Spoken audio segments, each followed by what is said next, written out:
చేస్తామని చెప్తూ సెలవు తీసుకుంటాను. ఇప్పుడు రఘురామరాజు గారు.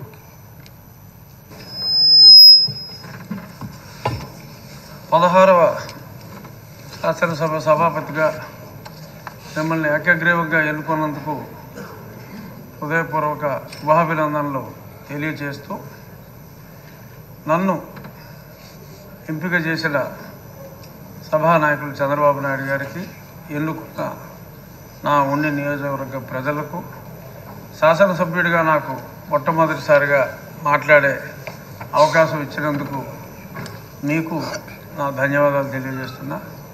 అందరూ చెప్పారు, మీరు ఎన్నిసార్లు మంత్రులు చేశారు, ఎన్నిసార్లు ఎమ్మెల్యేలు చేశారు కాబట్టి, సమయం కూడా తక్కువ ఇచ్చారు కాబట్టి వాటి జోలికి వెళ్లకుండా ఎన్నో దశాబ్దాలుగా నేను మీకు చిరపరిచితుడిని అయినప్పటికీ సభలో చెప్పుకోవాల్సిన అంశాలు కొందరే ఆ పేరుకి సార్థకత తీసుకొస్తారు. చిన్నవారికి అయ్యగా,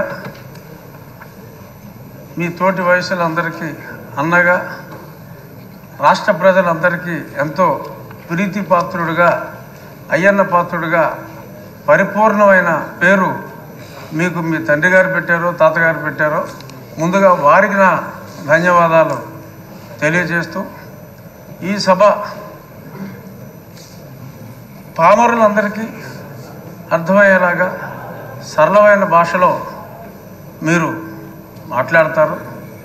అందులో గరళం లేదు, సరళమైన భాషే మీరు ఎప్పుడు మాట్లాడారు. ఇప్పుడు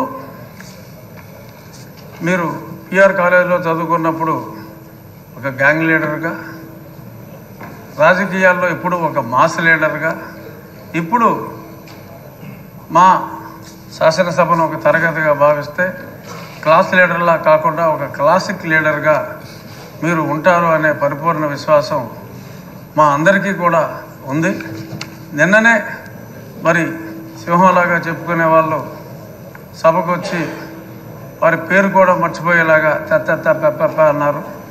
ఎందుకంటే అయ్యన్న పాత్రుడు గారిని సభాపతిగా అనుకుంటున్నారని అప్పటికే తెలిసిపోయింది కాబట్టి మరి వాళ్ళ పేరు కూడా మర్చిపోయే పరిస్థితి వచ్చింది. అంచేత వాళ్ళు ఎప్పట్లాగా అలాగే ఆ సీట్లన్నీ ఖాళీగా ఉంటాయేమో, మరి ప్రతిపక్ష పాత్ర పోషించాలి అంటే మరి పాలకపక్షంలోనే అందరికీ కూడా మీరు మాట్లాడే అవకాశం, కేవలం పొగడ్తలకే పరిమితం కాకుండా, మంత్రులకే అవకాశం కాకుండా, మాలాంటి శాసనసభ్యులందరికీ కూడా మీరు తప్పకుండా అవకాశం ఇవ్వాలి. సోదరుడు మనోహర్ గారు చెప్పినట్టు మాజీ స్పీకర్ గారు అందరికీ కూడా డిబేట్లో మాట్లాడి, ఒక శాసనసభ్యుడికి శాసనసభలో గౌరవం ఉన్నప్పుడే వారి వారి అసెంబ్లీ స్థానాల్లో కూడా వారికి గౌరవం ఉంటుంది.